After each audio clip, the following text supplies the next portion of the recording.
Thanks, Jen. Hey, Johnny, how are you? Good. How are you, Dave? Good, good. So, last we spoke in December, you were, champing at the bit. You were ready to go. You couldn't wait to get back on the ice. So now that you're here and you're in Winnipeg and you're going with your teammates, what does it feel like?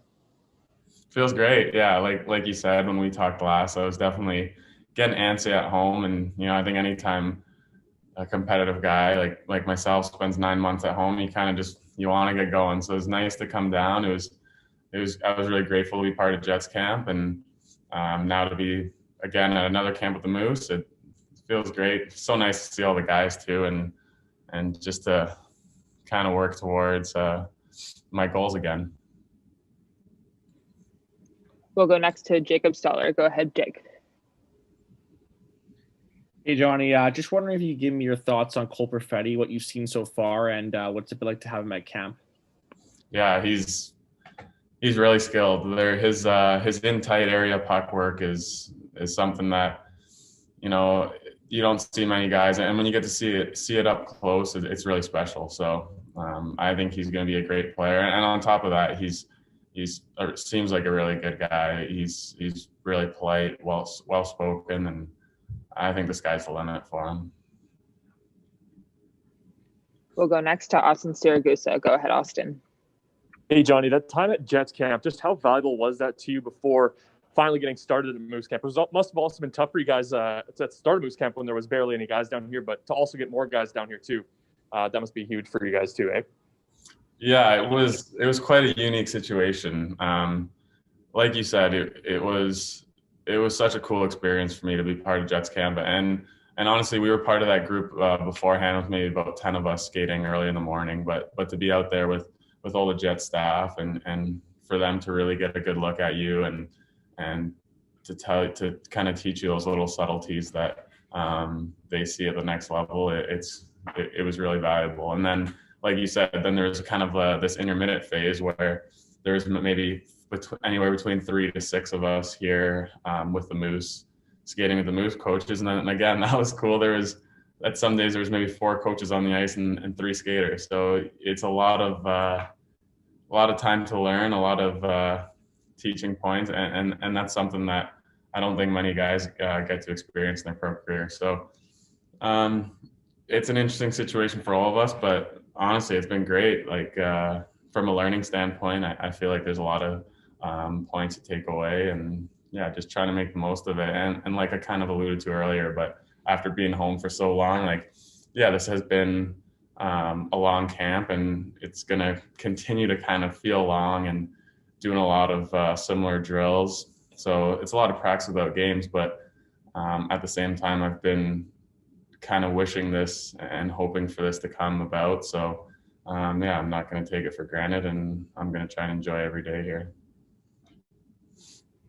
We'll go next to Mike Sawatsky. Go ahead, Mike. Hi, hey, Johnny. I'm wondering what you think would be the most, it's been a long time since you played games. What's the most difficult thing about adjusting to game speed when the games finally do start again? That's a great question, and that's something I'm trying to work through right now too. I wish I had a clear-cut answer, because then I'd be my best self come first game. But this is something that I've never been through before. I guess I could talk to some people who have been out long term with injury, knock on wood, but I've never had to go through that. But I know some people miss extended period of times with injury, and then when they come back, so maybe I can talk to some guys. But honestly, I don't know. I haven't, like you said, in a while. I wish I could give you that answer, but I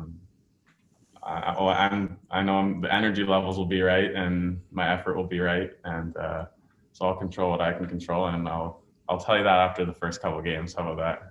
Sure, I'll ask you in 2 weeks. Sure. Sounds good. We'll go next to Jacob Stoller. Go ahead, Jacob. Hey, Johnny, how are you personally keeping busy through the span? I don't know if Mike just asked that. My feed cut out there, but anyways, what are you doing to keep busy? Is there, there's newer guys on the team. Are you able to really interact with them in this ever-changing remote way, or is it kind of just doing things with guys from back home? Yeah, that has been tough so far.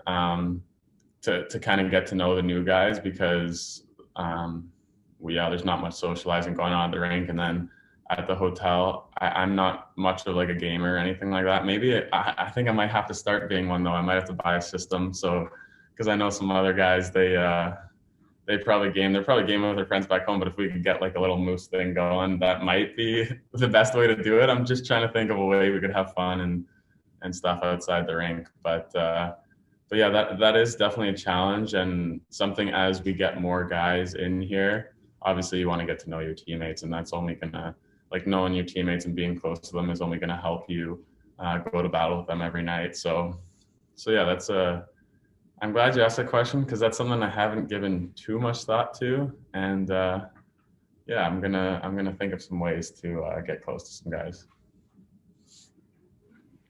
We'll finish it off with Dave Manook. Go ahead, Dave. Thanks again, Jen. You know what, Johnny, I was thinking about how many times you were paired up with Logan Stanley last year, and it was quite a number. So what does it mean to you to see your former D partner up with the Jets and having some success at the NHL level? Yeah, it's really great to see. He's worked for it, and I know.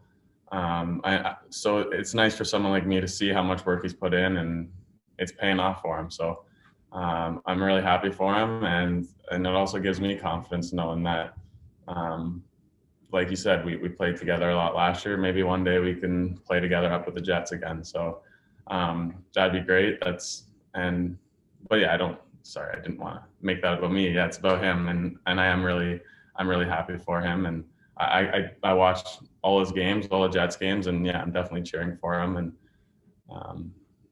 I think he's just going to continue to do good things. Great, thanks, Johnny. Thank you.